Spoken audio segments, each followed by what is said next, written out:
Depart from me.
In the square bedroom with the big window, Mama and Papa were lolling back on their pillows, handing each other things from the wide black tray on the small table with crossed legs.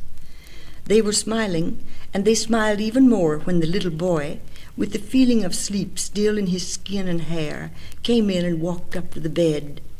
Leaning against it, his bare toes wriggling in the white fur rug, he went on eating peanuts which he took from his pajama pocket. He was 4 years old. "Here's my baby," said Mama. "Lift him up, will you?" He went limp as a rag for Papa to take him under the arms and swing him up over a broad, tough chest. He sank between his parents like a bear cub in a warm litter and lay there comfortably. He took another peanut between his teeth, cracked the shell, picked out the nut whole, and ate it. "Running around without his slippers again," said Mama. "His feet are like icicles." "He crunches like a horse," said Papa. "Eating peanuts before breakfast will ruin his stomach. Where did he get them?" "You brought them yesterday," said Mama, with exact memory, "in a grisly little cellophane sack. I have asked you dozens of times not to bring him things to eat. Put him out, will you? He's spilling shells all over me." Almost at once the little boy found himself on the floor again. He moved around to Mama's side of the bed and leaned confidingly near her and began another peanut. As he chewed, he gazed solemnly in her eyes. "Bright-looking specimen, isn't he?" asked Papa, stretching his long legs and reaching for his bathrobe. "I suppose you'll say it's my fault he's dumb as an ox."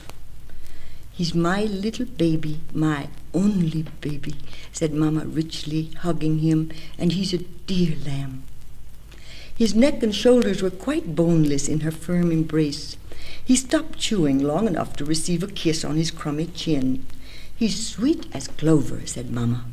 The baby went on chewing. "Look at him staring like an owl," said Papa.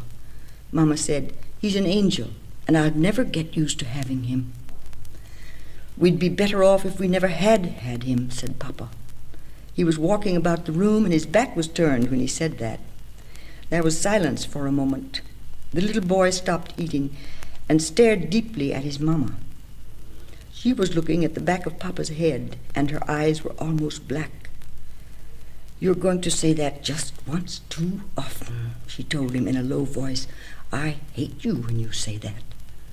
Papa said, "You spoil him to death. You never correct him for anything, and you don't take care of him. You let him run around eating peanuts before breakfast." "You gave him the peanuts, remember that," said Mama. She sat up and hugged her only baby once more.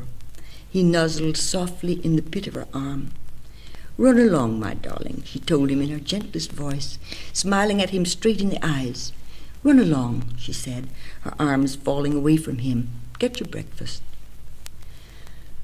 The little boy had to pass his father on the way to the door. He shrank into himself when he saw the big hand raised above him. "Yes, get out of here and stay out," said Papa, giving him a little shove toward the door. It was not a hard shove, but it hurt the little boy. He slunk out and trotted down the hall, trying not to look back.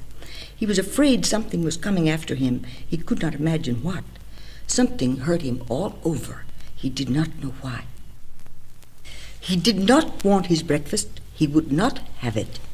He sat and stirred it round in the yellow bowl, letting it stream off the spoon and spill on the table, on his front, on the chair. He liked seeing it spill. It was hateful stuff, but it looked funny running in white rivulets down his pajamas. "Now look what you're doing, dirty boy," said Marjorie. "You dirty little old boy." The little boy opened his mouth to speak for the first time. "You're dirty yourself," he told her. "That's right," said Marjorie, leaning over him and speaking so her voice would not carry. "That's right, just like your papa." "Mean," she whispered, "mean." The little boy took up his yellow bowl full of cream and oatmeal and sugar with both hands and brought it down with a crash on the table. It burst, and some of the wreck lay in chunks, and some of it ran all over everything. He felt better. "You see," said Marjorie, dragging him out of the chair and scrubbing him with a napkin. She scrubbed him as roughly as she dared until he cried out. "That's just what I said. That's exactly it." Through his tears he saw her face terribly near, red and frowning under a stiff white band, looking like the face of somebody who came at night and stood over him and scolded him when he could not move or get away. Just like your papa. Mean. The little boy went out into the garden and sat on a green bench, dangling his legs. He was clean. His hair was wet, and his woolly blue pullover made his nose itch. His face felt stiff from the soap. He saw Marjorie going past the window with the black tray. The curtains were still closed at the window he knew opened into Mama's room, Papa's room, Mama and Papa's room. The word was pleasant. It made a mumbling, snapping noise between his lips. It ran in his mind while his eyes wandered about, looking for something to do, something to play with. Mama and Papa's voices kept attracting his attention. Mama was being cross with Papa again. He could tell by the sound. That was what Marjorie always said when their voices rose and fell and shot up to a point and crashed and rolled like the two tomcats who fought at night. Papa was being cross too, much crosser than Mama this time. He grew cold and disturbed and sat very still, wanting to go to the bathroom, but it was just next to Mama and Papa's room. He didn't dare think of it. As the voices grew louder, he could hardly hear them anymore. He wanted so badly to go to the bathroom. The kitchen door opened suddenly, and Marjorie ran out, making the motion with her hand that meant he was to come to her. He didn't move. She came to him, her face still red and frowning, but she was not angry. She was scared just as he was. She said, "Come on, honey, we got to go to your grandma's again." She took his hand and pulled him. "Come on, quick, your grandma's waiting for you." He slid off the bench. His mother's voice rose in a terrible scream, screaming something he could not understand, but she was furious.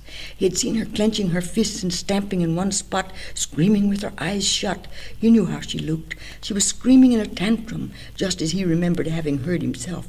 He stood still, doubled over, and all his body seemed to dissolve sickly from the pit of his stomach. "Oh, my God," said Marjorie. "Oh, my God, now look at you. Oh, my God, I can't stop to clean you up." He did not know how he got to his grandmother's house at last, but he was there, wet and soiled, being handled with disgust in the big bathtub. His grandma was there in long black skirts, saying, "Maybe he's sick. Maybe we should send for the doctor." "I don't think so, Mom," said Marjorie. "He hasn't ate anything. He's just scared." The little boy couldn't raise his eyes. He was so heavy with shame. "Take this note to his mother," said Grandma. She sat in a wide chair and ran her hands over his head, combing his hair with her fingers. She lifted his chin and kissed him. "Poor little fellow," she said. "Never you mind. You always have a good time at your grandma's, don't you? You're going to have a nice little visit, just like the last time." The little boy leaned against the stiff, dry-smelling clothes and felt horribly grieved about something. He began to whimper and said, "I'm hungry. I want something to eat." This reminded him. He began to bellow at the top of his voice. He threw himself upon the carpet and rubbed his nose in a dusty, woolly bouquet of roses. "I want my peanuts," he howled. "Somebody took my peanuts." His grandma knelt beside him and gathered him up so tightly he could hardly move. She called in a calm voice above his howls to old Janet in the doorway, "Bring me some bread and butter with strawberry jam." "I want peanuts," yelled the little boy desperately. "No, you don't, darling," said his grandma. "You don't want horrid old peanuts to make you sick. You're going to have some of Grandma's nice fresh bread with good strawberries on it. That's what you're going to have." He sat afterwards very quietly and ate and ate. His grandma sat near him, and old Janet stood by, near a tray with a loaf and a glass bowl of jam upon the table at the window. Outside there was a trellis with tube-shaped red flowers clinging all over it and brown bees singing. "I hardly know what to do," said Grandma. "It's very—" "Yes, Mom," said old Janet, "it certainly is." Grandma said, "I can't possibly see the end of it. It's a terrible—" "It certainly is bad," said old Janet. "All this upset all the time, and him such a baby." Their voices ran on soothingly. The little boy ate and forgot to listen. He did not know these women, except by name. He could not understand what they were talking about. Their hands and their clothes and their voices were dry and far away. They examined him with crinkled eyes without any expression that he could see. He sat there waiting for whatever they would do next with him. He hoped they would let him go out and play in the yard. The room was full of flowers and dark red curtains and big soft chairs, and the windows were open, but it was still dark in there somehow, dark, and a place he did not know or trust. "Now drink your milk," said old Janet, holding out a silver cup. "I don't want any milk," he said, turning his head away.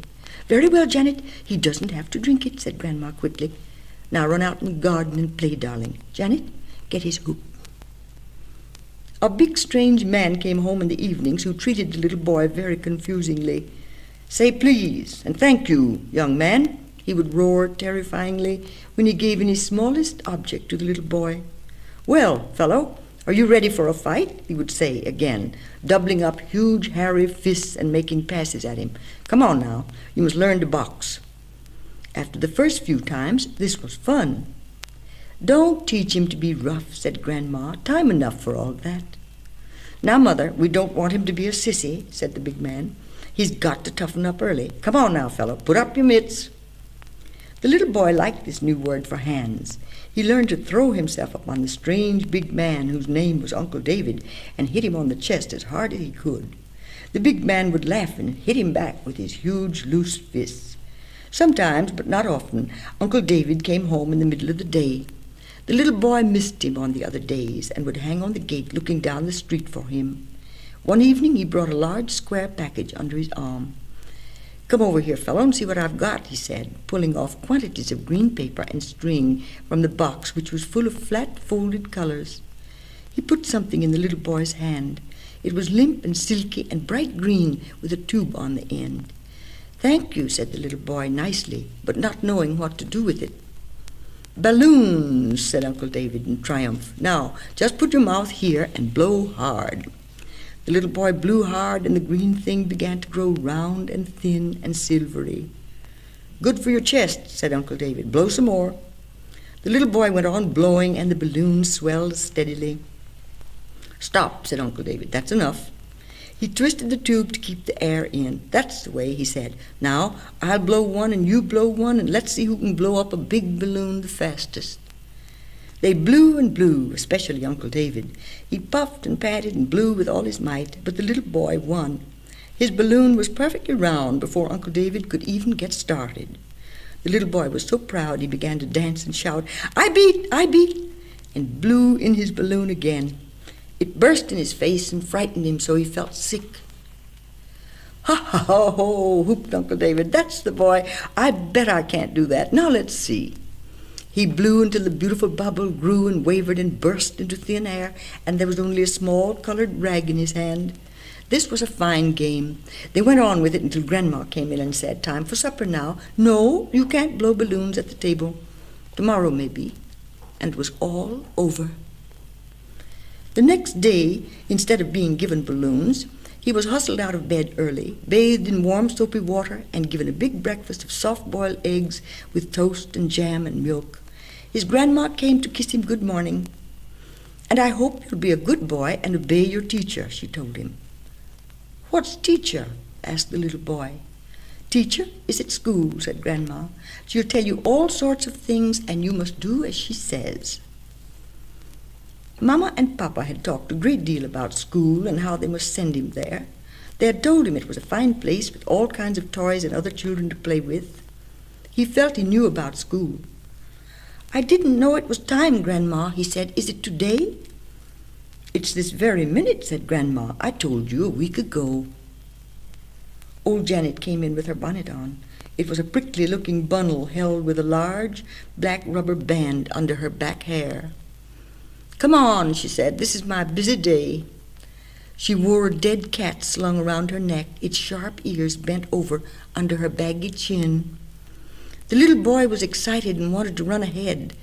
"Hold my hand like I told you," said old Janet. "Don't go running off like that and get yourself killed." "I'm going to get killed, I'm going to get killed," sang the little boy, making a tune of his own. "Don't say that. You give me the creeps," said old Janet. "Hold my hand now." She bent over and looked at him, not at his face, but at something on his clothes. His eyes followed hers. "I declare," said old Janet, "I did forget. I was going to sew it up. I might have known. I told your grandma it would be that way from now on." "What?" asked the little boy. "Just look at yourself," said old Janet crossly. He looked at himself. There was a little end of him showing through the slit in his short blue flannel trousers. The trousers came halfway to his knees above, and his socks came halfway to his knees below, and all winter long his knees were cold. He remembered now how cold his knees were in cold weather, and how sometimes he would have to put the part of him that came through the slit back again, because he was cold there, too.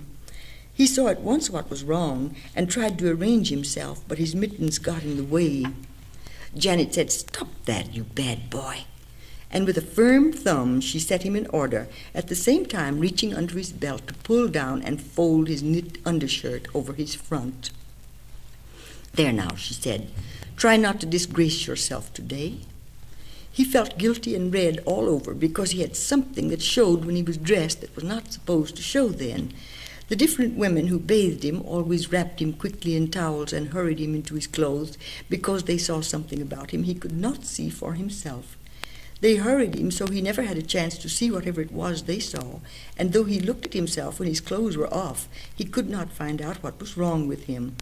Outside, in his clothes, he knew he looked like everybody else, but inside his clothes there was something bad the matter with him. It worried him and confused him, and he wondered about it. The only people who never seemed to notice there was something wrong with him were Mama and Papa. They never called him a bad boy, and all summer long they'd taken all his clothes off and let him run in the sand beside a big ocean. "Look at him. Isn't he a love?" Mama would say, and Papa would look and say, "He's got a back like a prize fighter." Uncle David was a prize fighter when he doubled up his mitts and said, "Come on, fellow." Old Janet held him firmly and took long steps under her big rustling skirts. He did not like old Janet's smell. It made him a little quivery in the stomach. It was just like wet chicken feathers.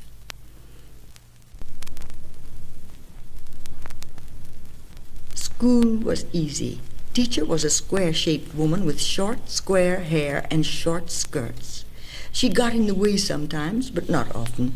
The people around him were his size. He didn't have always to be stretching his neck up to faces bent over him, and he could sit on the chairs without having to climb.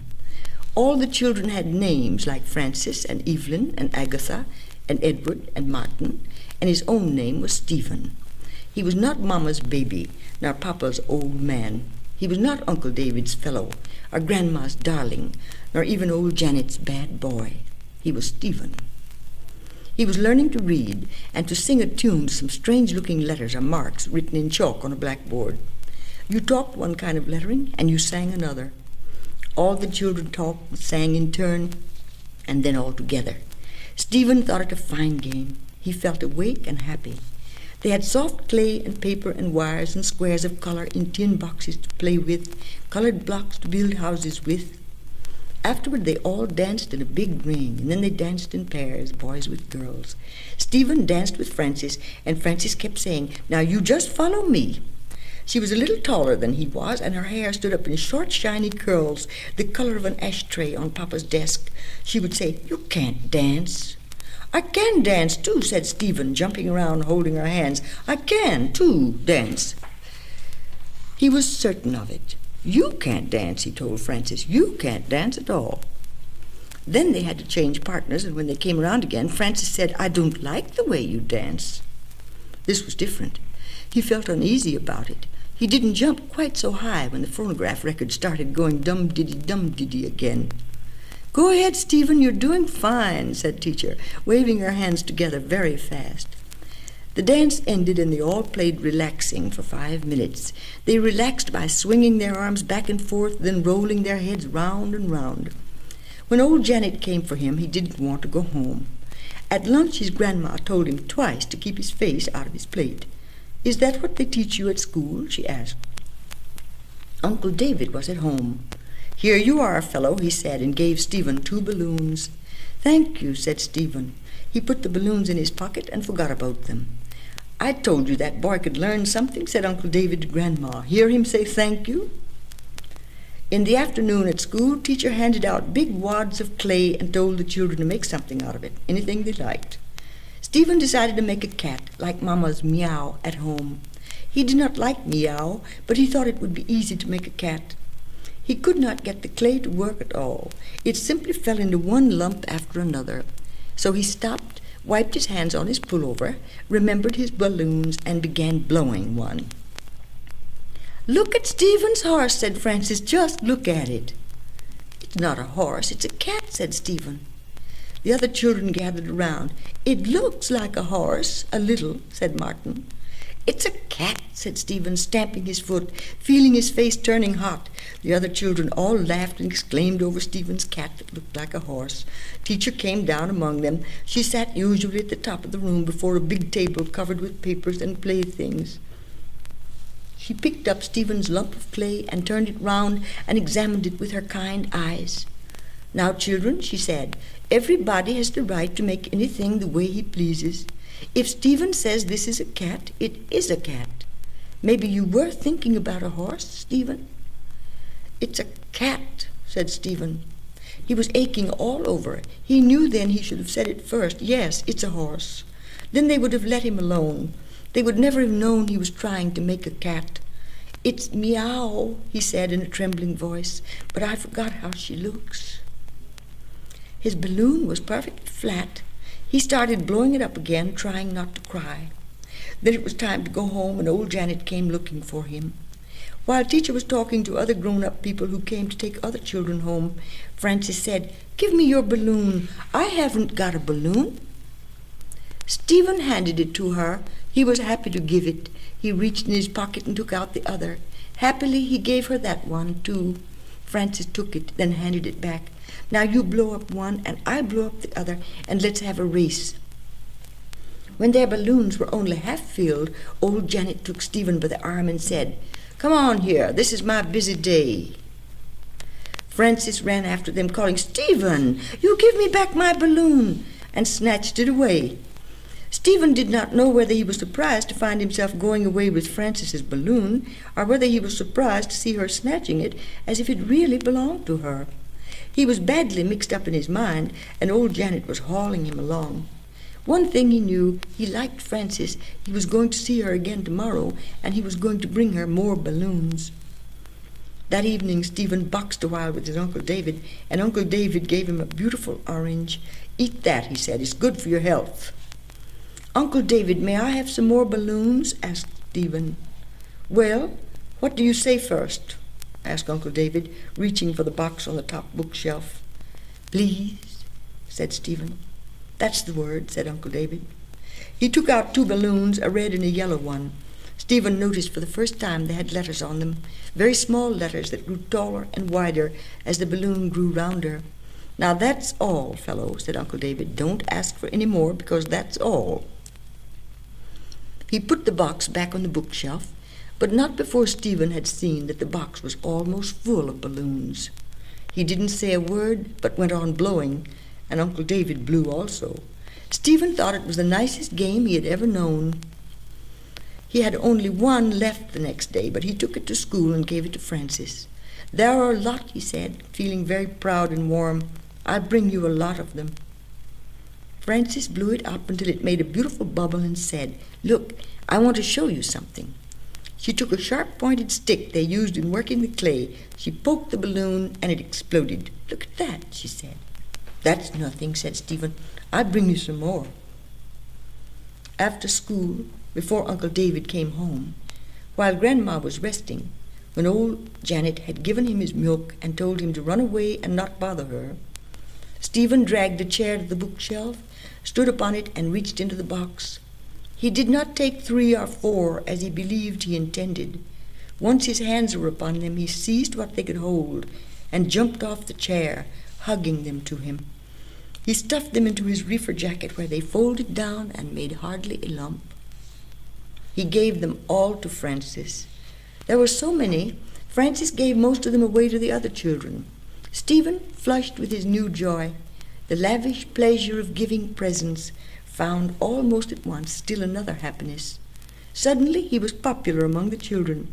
They invited him specially to join whatever games were up. They fell in at once with his own notions for play and asked him what he would like to do next. They had festivals of blowing up the beautiful globes, fuller and rounder and thinner, changing as they went from deep color to lighter, paler tones, growing glassy thin, bubbly thin, then bursting with a thrilling loud noise like a toy pistol. For the first time in his life, Stephen had almost too much of something he wanted, and his head was so turned he forgot how this fullness came about and no longer thought of it as a secret. The next day was Saturday, and Frances came to visit him with her nurse. The nurse and old Janet sat in old Janet's room drinking coffee and gossiping, and the children sat on the side porch blowing balloons. Stephen chose an apple-colored one and Frances a pale green one. Between them on the bench lay a tumbled heap of delights still to come. "I once had a silver balloon," said Frances, "a beautiful silver one, not round like these. It was a long one. But these are even nicer, I think," she added quickly, for she did want to be polite. "When you get through with that one," said Stephen, gazing at her with the pure bliss of giving added to loving, "you can blow up a blue one and then a pink one and a yellow one and a purple one." He pushed the heap of limp objects toward her. Her clear-looking eyes, with fine little rays of brown in them like the spokes of a wheel, were full of approval for Stephen. "I wouldn't want to be greedy, Stephen, and blow up all your balloons." "There'll be plenty more left," said Stephen, and his heart rose under his thin ribs.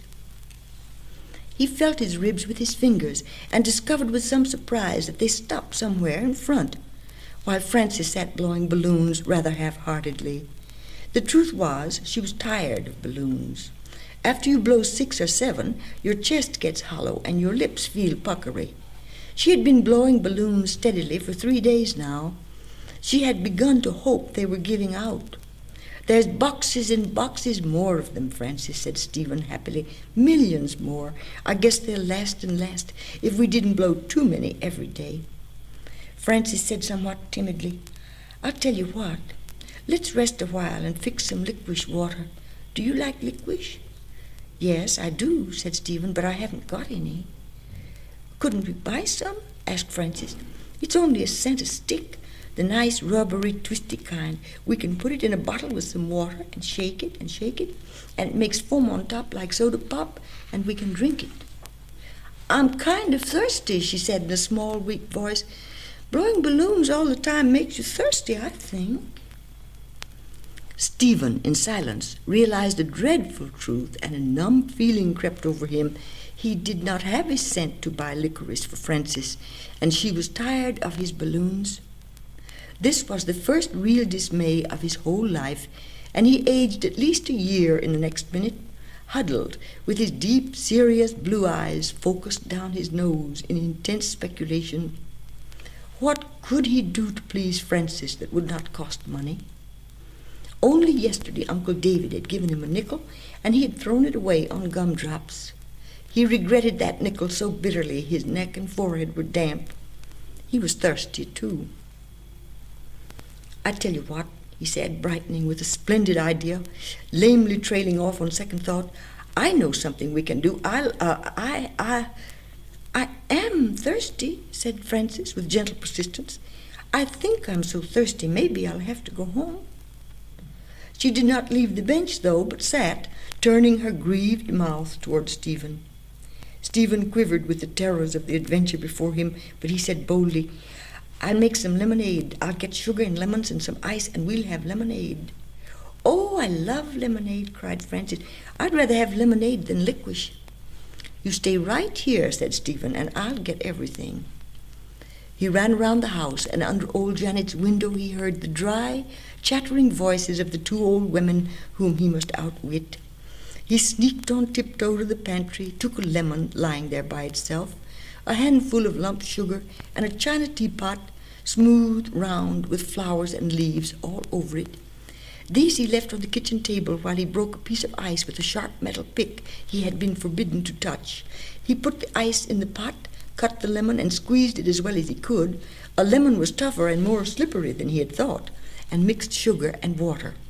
He decided there was not enough sugar, so he sneaked back and took another handful. He was back on the porch in an astonishingly short time, his face tight, his knees trembling, carrying iced lemonade to thirsty Frances with both his devoted hands. A pace distant from her, he stopped, literally stabbed through with a thought. Here he stood in broad daylight carrying a teapot with lemonade in it, and his grandma or old Janet might walk through the door at any moment. "Come on, Frances," he whispered loudly. "Let's go round to the back, behind the rose bushes where it's shady." Frances leaped up and ran like a deer beside him, her face wise with knowledge of why they ran. Stephen ran stiffly, cherishing his teapot with clenched hands. It was shady behind the rose bushes and much safer. They sat side by side on the dampish ground, legs doubled under, drinking in turn from the slender spout. Stephen took his just share in large, cool, delicious swallows. When Frances drank, she set her round pink mouth daintily to the spout, and her throat beat steadily as a heart. Stephen was thinking he had really done something pretty nice for Frances. He did not know where his own happiness was. It was mixed with the sweet sour taste in his mouth and a cool feeling in his bosom, because Frances was there drinking his lemonade, which he had got for her with great danger. Frances said, "My, what big swallows you take," when his turn came next. "No bigger than yours," he told her downrightly. "You take awfully big swallows."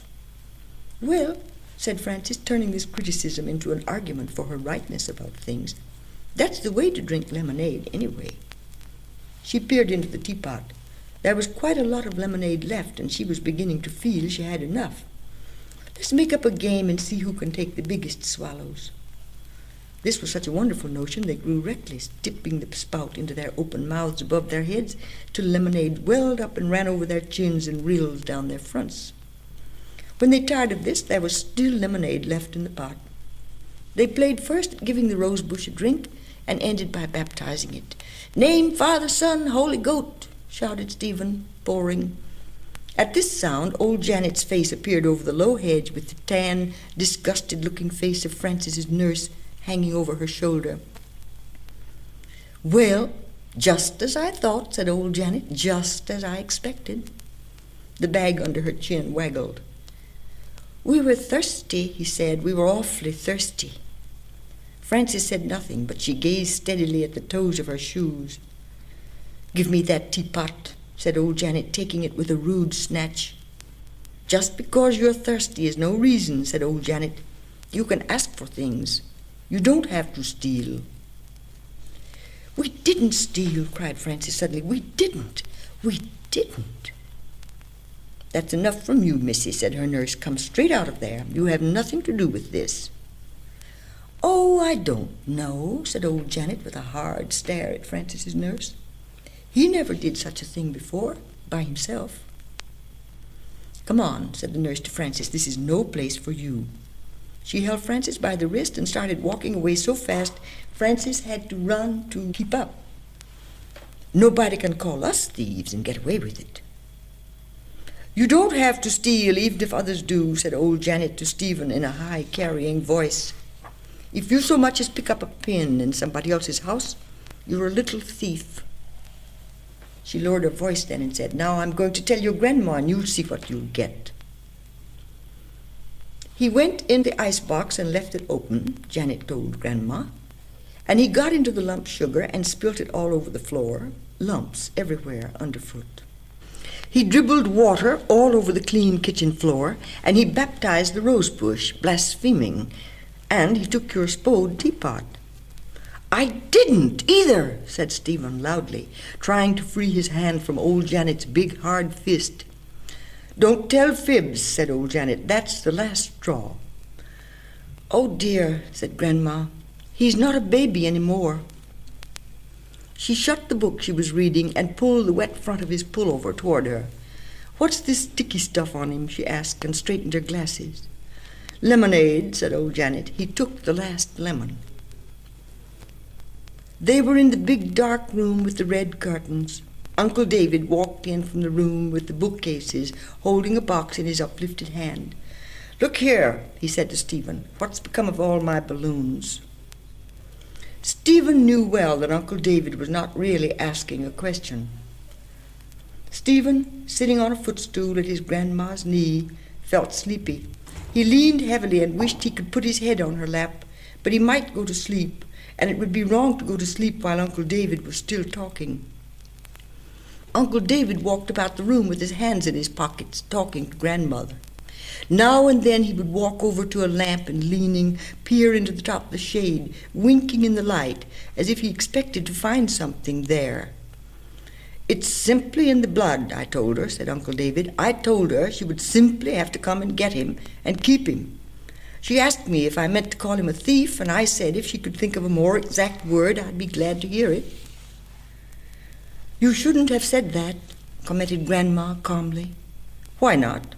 She might as well know the facts." "I suppose he can't help it," said Uncle David, stopping now in front of Stephen and dropping his chin into his collar. "I shouldn't expect too much of him, but you can't begin too early."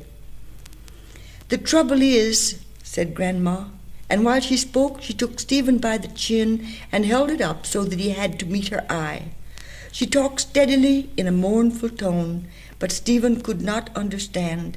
She ended, "It's not just about the balloons, of course." "It is about the balloons," said Uncle David angrily, "because balloons now mean something worse later. But what can you expect? His father, well, it's in the blood. That's your sister's husband you're talking about," said Grandma, "and there's no use making things worse. Besides, you don't really know." "I do know," said Uncle David. And he walked again very fast, walking up and down. Stephen tried to understand, but the sounds were strange and floating just over his head. They were talking about his father, and they did not like him. Uncle David came over and stood above Stephen and Grandma. He hunched over them with a frowning face, a long crooked shadow from him falling across them to the wall. To Stephen he looked like his father, and he shrank against his grandma's skirts. "The question is what to do with him now," asked Uncle David. "If we keep him here, he'll just be I won't be bothered with him. Why can't they take care of their own child? That house is crazy. Too far gone already, I'm afraid. No training, no example." "You're right. They must take him and keep him," said Grandma. She ran her hands over Stephen's head. Tenderly she pinched the nape of his neck between thumb and forefinger. "You're your grandma's darling," she told him, "and you've had a nice long visit, and now you're going home. Mama is coming for you in a few minutes. Won't that be nice?" "I want my mama," said Stephen, whimpering, for his grandmother's face frightened him. There was something wrong with her smile. Uncle David sat down. "Come over here, fellow," he said, wagging a forefinger at Stephen. Stephen went over slowly, and Uncle David drew him between his wide knees in their loose, rough clothes. "You ought to be ashamed of yourself," he said, "stealing Uncle David's balloons when he'd already given you so many." "It wasn't that," said Grandma quickly. "Don't say that. It will make an impression." "I hope it does," said Uncle David in a louder voice. "I hope he remembers it all his life. If he belonged to me, I'd give him a good thrashing." Stephen felt his mouth, his chin, his whole face jerking. He opened his mouth to take a breath, and tears and noise burst from him. "Stop that, fellow, stop that," said Uncle David, shaking him gently by the shoulders. But Stephen could not stop. He drew his breath again, and it came back in a howl. Old Janet came to the door. "Bring me some cold water," called Grandma. There was a flurry, a commotion, a breath of cool air from the hall. The door slammed, and Stephen heard his mother's voice. His howl died away, his breath sobbed and fluttered. He turned his dimmed eyes and saw her standing there. His heart turned over within him, and he bleated like a lamb, "Mama!" running toward her. Uncle David stood back as Mama swooped in and fell on her knees beside Stephen. She gathered him to her and stood up with him in her arms. "What are you doing to my baby?" she asked Uncle David in a thickened voice. "I should never have let him come here. I should have known better." "You always should know better," said Uncle David, "and you never do, and you never will. You haven't got it here," he told her, tapping his forehead. "David," said Grandma, "that's your—" "Yes, I know she's my sister," said Uncle David. "I know it. But if she must run away and marry a—" "Shut up," said Mama, "and bring more like him into the world. Let her keep them at home. I say let her keep—" Mama set Stephen on the floor, and holding him by the hand, she said to Grandma, all in a rush, as if she were reading something, "Goodbye, Mother. This is the last time, really the last. I can't bear it any longer. Say goodbye to Stephen now. You'll never see him again. You let this happen. It's your fault. You knew David was a coward and a bully and a self-righteous little beast all his life, and you never crossed him in anything. You let him bully me all my life, and you let him slander my husband and call my baby a thief, and now this is the end. He calls my baby a thief over a few horrible little balloons because he doesn't like my husband." She was panting and staring about from one to the other. They were all standing. Now Grandma said, "Go home, daughter. Go away, David. I'm sick of your quarreling. I've never had a day's peace or comfort from either of you. I'm sick of you both. Now let me alone and stop this noise. Go away," said Grandma in a wavering voice. She took out her handkerchief and wiped first one eye and then the other, and said, "All this hate, what is it for? So this is the way it turns out. Well, let me alone. You and your little advertising balloons," said Mama to Uncle David. "The big, honest businessman advertises with balloons. If he loses one, he'll be ruined. And your beastly little moral notions."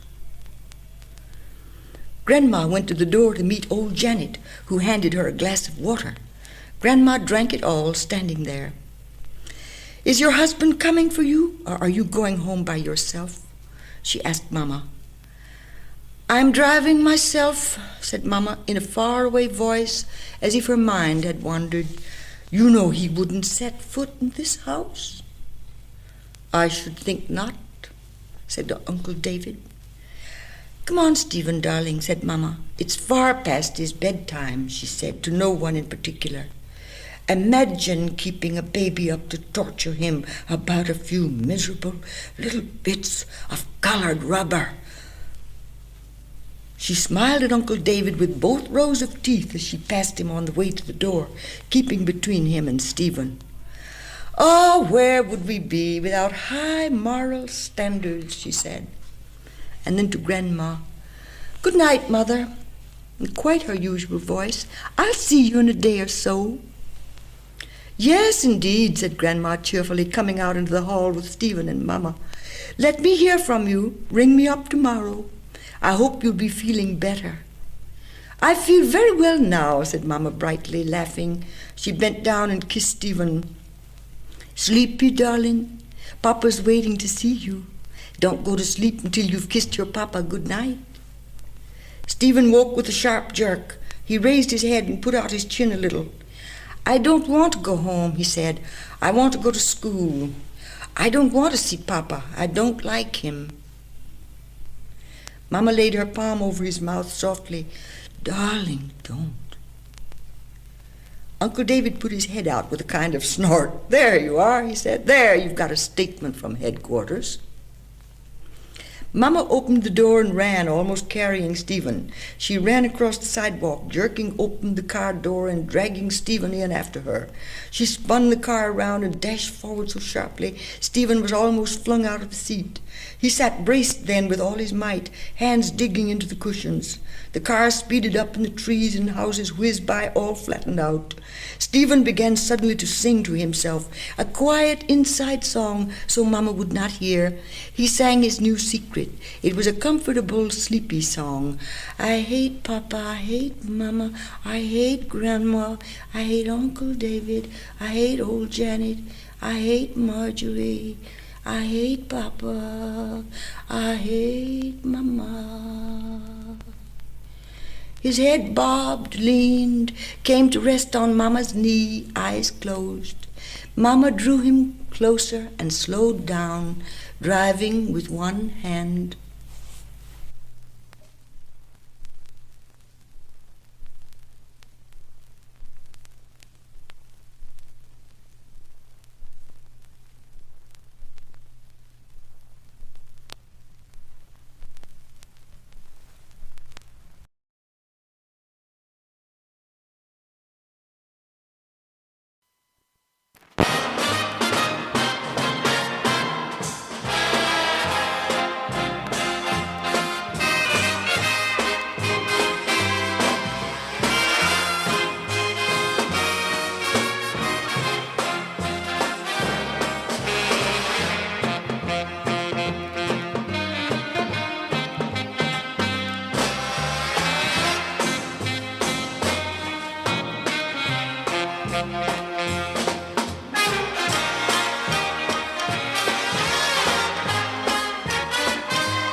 Ladies and gentlemen, may I have your attention, please? The film you are about to see is based on really true incidents that actually happened. We know you are a real sophisticated audience, and what you are about to see is some mature story. In 1925, there was this real religious girl, and by accident, she invented the street people. This real religious I have a girl, secret recipe in 1925, concocted with what skill. And once you've tried my special dish, you'll never get your fill. Take 10 terrific girls, but only 9 costumes, and you're cooking up something grand. Mix in some amber lights and elegant scenery, then stir in a fine jazz band. Then add some funny men and pepper with laughter. It's tart and tasty, I know. Then serve it piping hot, and what have you got? A burlesque show. Take him terrific now, but only like costumes, and you're cooking up something grand. Yes, sirree, friends. Minsky presents 10 delightful dishes on the illuminated runway of joy. Meet Billy Rose Carson, the girl with the $1 million smile.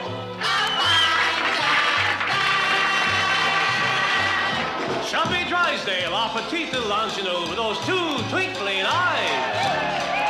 It's tart and tasty, I Lovely Eva Lamont, the little girl who wants to know, is it a sin to be so friendly?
No headaches, no heartaches since you went away. Nobody was better at turning me gray. You left me singing the blues, but now I'm dancing the Charleston nightly. So thanks a lot. I hope you got measles, you rat, you don't come crawling back. 'Cause now it's a whole new ball game. And if you're hoping I'll let you return, if you imagine for you I still yearn, if you think I miss your stupid old kiss, damn you, you know that I do.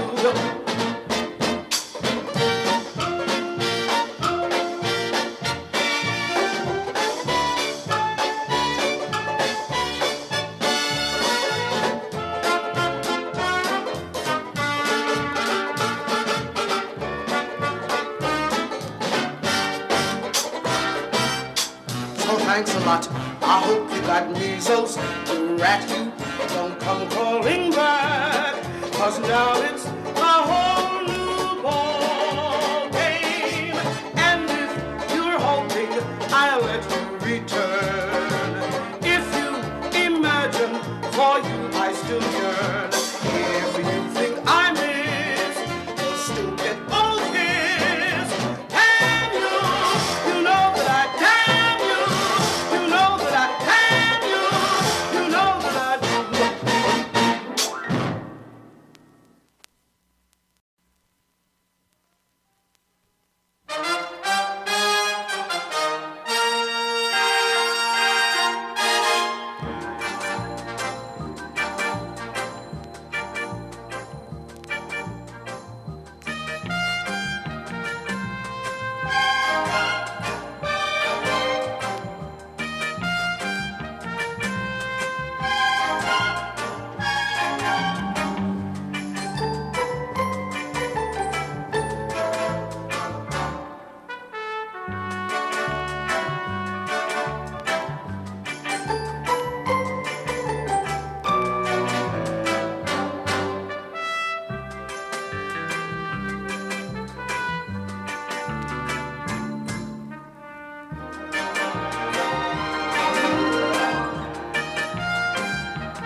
Crafted with much skill. And if you tried my special dish, you'll never get your fill.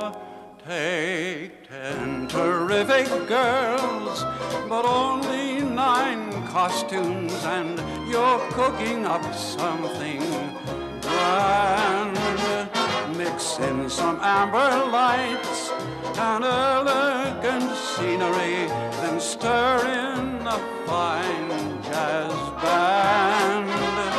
Then add some funny men and pepper with laughter. It's tart and tasty, I know. Then serve it piping hot, and what have you got? A burlesque show.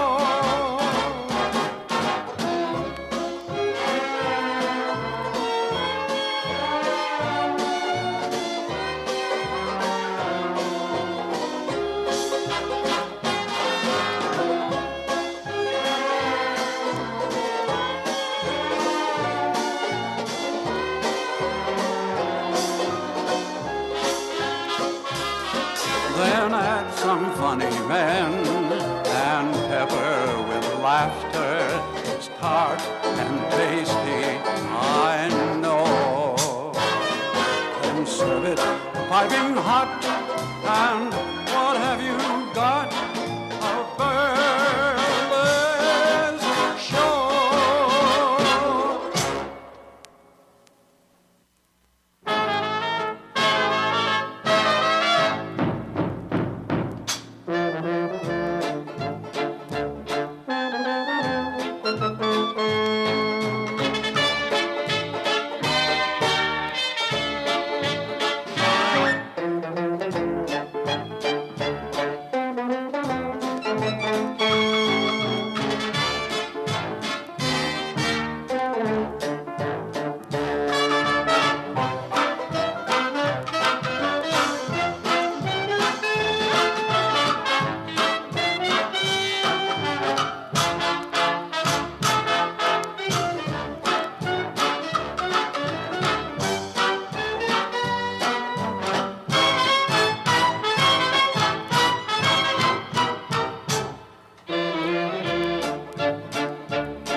From head to toe, you're a gentleman. I don't care what they say.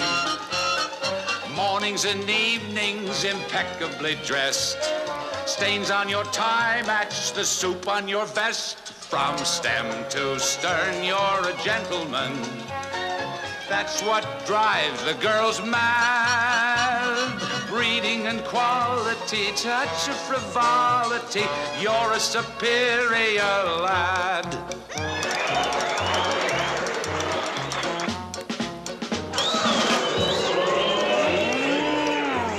Hey, you could take this girl out tonight.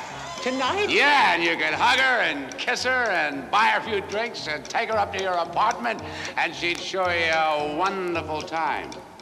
But you're not going to, and do you know why not? Why not? Because she's not good enough for you. From head to toe, you're a gentleman. See you later. Men like you need the best. She seemed pretty good to me. Clothing like yours is a feast for the eye. About a bit of luck there. Tailors grow pale when they see you walk by. From nose to toes, hey, you're beautiful.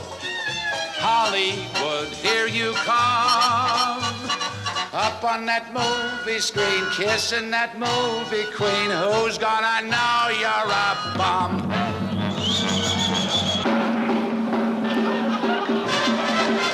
From head to toe, I'm a gentleman who wears my top hat and cane. Oh, women go crazy 'cause I'm hard to get. If they don't love me, they ain't met me yet. When I walk by like a gentleman, everyone says, who's he? Look at that cane and hat, what an aristocrat. Breeding and quality, touch of frivolity. I look around and it's me. Yes, sir, a real gentleman. I can see you now getting up in the morning in your magnificent mansion. Magnificent mansion? Yes, and then you open your closet door and get out your beautiful white silk shirt. Beautiful white silk And shirt. then you open your closet door and get out your beautiful pearl gray morning coat. Pearl gray morning coat. And then you open your closet door and get your ascot. I get my ass cut? Yes, and then you tie it in a knot. In a knot? And then you stick it with a diamond stick pin. I stick it? Absolutely, and do you know why? Because you are a gentleman. Oh, it ain't worth it. From head to toe, I'm a masterpiece. you should hang in the loo. When I drink tea now, I don't lick the spoon. And I always stick my pinky up when I dunk my Lorna Doone. Well, it's plain to see you're a gentleman. If I say it, it's true. Look in that looking glass, all you will see is class. I've got that certain style, boy, it sticks out a mile. Man of propriety, Toast of society, a regular gent through and through.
Many other ladies I have lied to, many were my happy nights, and yet the night they raided Minsky's is the night I can't forget, and the night they ended Prohibition. Old Delancey Street was plenty wet, yet the night they raided Minsky's is the night I can't forget.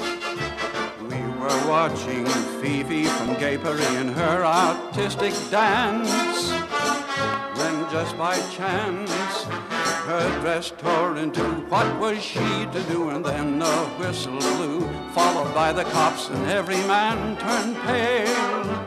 Oh, what a brawl, they arrested us all. Fifi finished her dance in jail. Now I'm very old with just my memories. Now my biggest thrill's a cigarette. But the night they raided Minsky's is the night I can't forget.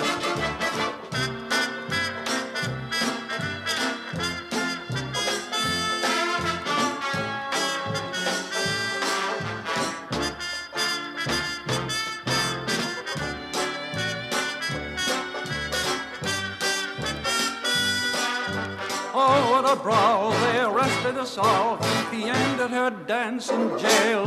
Now I'm very old with just my memories. Now my biggest thrill's a cigarette. But the night they raided Minsky's, but the night they raided Minsky's, but the night they raided Minsky's, was the night I can't forget.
and gentlemen, may I have your attention, please?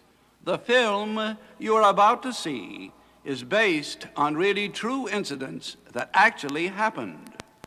We know you are a real sophisticated audience, and what you are about to see is some mature story. In 1925, there was this real religious girl, and by accident, she invented the striptease. This real religious girl in 1925. Thank you.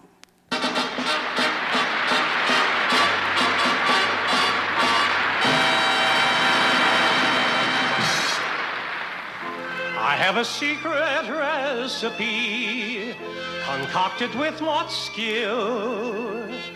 And once you've tried my special dish, you'll never get your fill. Take 10 terrific girls, but only 9 costumes, and you're cooking up something grand.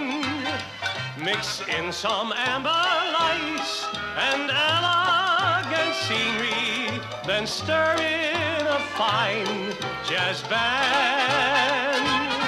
Then add some funny men and pepper with laughter. It's tart and tasty, I know. Then serve it piping hot, and what have you got? A burlesque show. Take 10 terrific girls, but only 9 costumes, and you're cooking up something grand. Yes, sirree, friends. Misty presents 10 delightful dishes on the illuminated runway of joy. Meet Billy Rose Carson, the girl with the $1 million smile.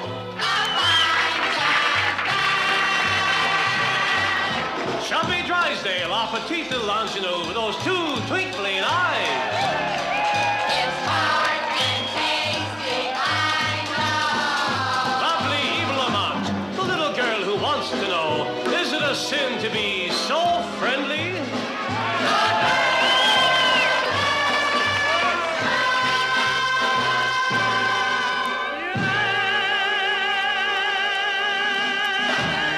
Piping hot, and what have you got? A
thanks since you went away. Nobody was better at turning me gray. You left me singing the blues, but now I'm dancing the Charleston nightly. So thanks a lot. I hope you got measles. Rat, you don't come crawling back, 'cause now it's a whole new ball game. And if you're hoping I'll let you return, if you imagine for you I still yearn, if you think I miss your stupid old kiss, damn you, you know that I do.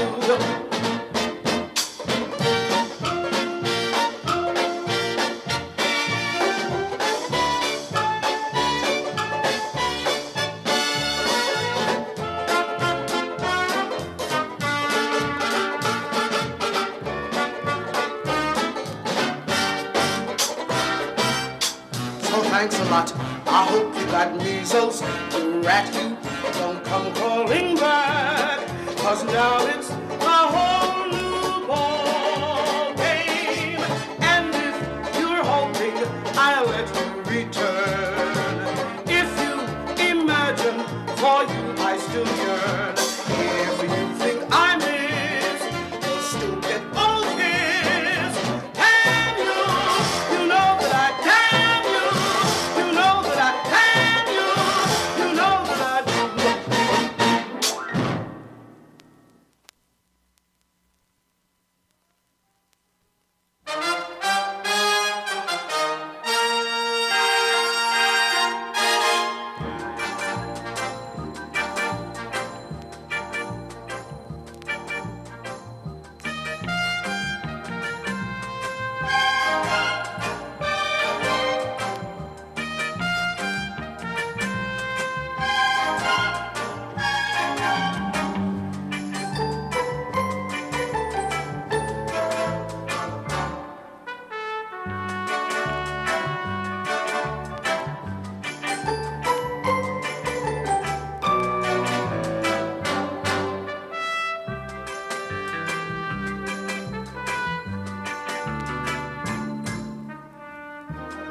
concocted with much skill. And once you've tried my special dish, you'll never get your fill. Take 10 terrific girls, but only 9 costumes, and you're cooking up something grand. Mix in some amber lights and elegant scenery, then stir in a fine jazz band. Then add some funny men and pepper with laughter. It's tart and tasty, I know. Then serve it piping hot, and what have you got? A burlesque show.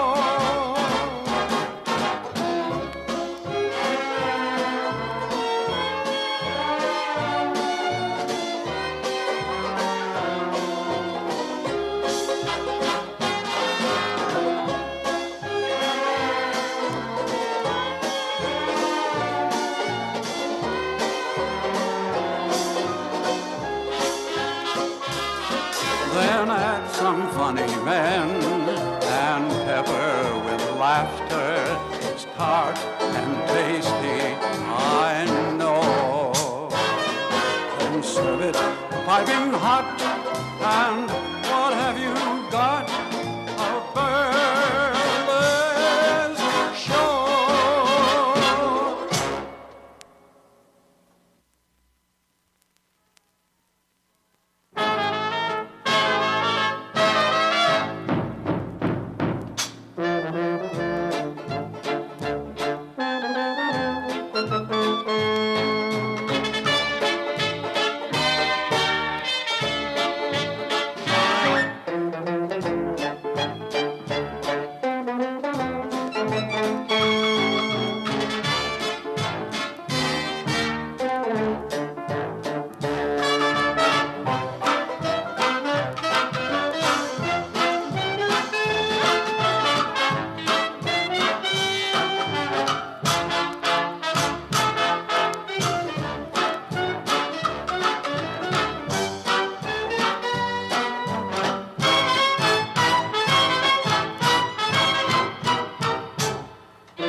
From head to toe, you're a gentleman. I don't care what they say. Mornings and evenings impeccably dressed. Stains on your tie match the soup on your vest. From stem to stern, you're a gentleman. That's what drives the girls mad. Breeding and quality, touch of frivolity, you're a superior lad.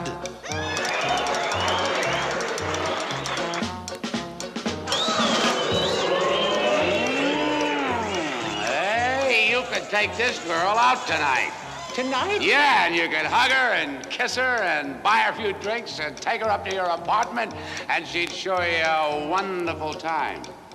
But you're not going to, and do you know why not? Why not? Because she's not good enough for you. From head to toe, you're a gentleman. See you later. Men like you need the best. She seemed pretty good to me.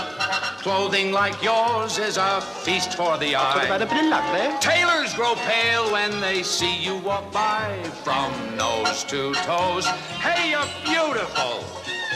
Hollywood, here you come. Up on that movie screen, kissing that movie queen. Who's gonna know you're a bum?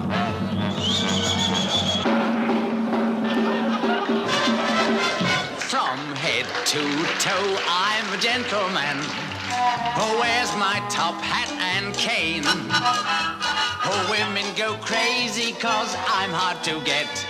If they don't love me, they ain't met me yet. When I walk by like a gentleman, everyone says, who's he? Look at that cane and hat, what an aristocrat. Breeding and quality, touch of frivolity. I look around and it's me. Yes, sir, a real gentleman. I can see you now getting up in the morning in your magnificent mansion. Magnificent mansion. Yes, and then you open your closet door and get out your beautiful white silk shirt. Beautiful white silk And shirt. then you open your closet door and get out your beautiful pearl gray morning coat. Pearl gray morning coat. And then you open your closet door and get your ascot. I'll get my ass cut. Yes, and then you tie it in a knot. In a knot. And then you stick it with a diamond stick pin. I stick it. Absolutely, and do you know why? Because you are a gentleman. Oh, it ain't worth it. From head to toe, I'm a masterpiece. You should hang in the loo. When I drink tea now, I don't lick the spoon. And I always stick my pinky up when I dunk my Lorna Doone. Well, it's plain to see you're a gentleman. If I say it, it's true. Look in that looking glass, all you will see is class. I've got that certain style, boy, it sticks out a mile. Man of propriety, Toast of society, a regular gent through and through.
Many are the ladies I have lied to, many were my happy nights, and yet the night they raided Minsky's is the night I can't forget, and the night they ended Prohibition. Oh, Delancey Street was plenty wet, yet the night they raided Minsky's is the night I can't forget.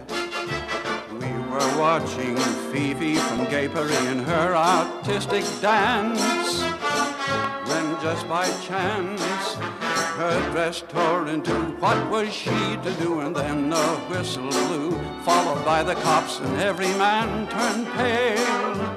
Oh, what a brawl, they arrested us all. Fifi finished her dance in jail. Now I'm very old with just my memories. Now my biggest thrill's a cigarette. But the night they raided Minsky's is the night I can't forget.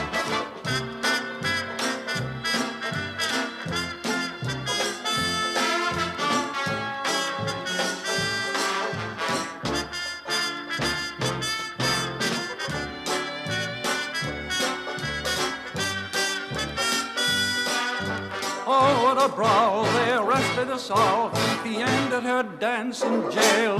Now I'm very old with just my memories. Now my biggest thrill's a cigarette. But the night they raided Minsky's, but the night they raided Minsky's, but the night they raided Minsky's is the night I can't forget.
girl.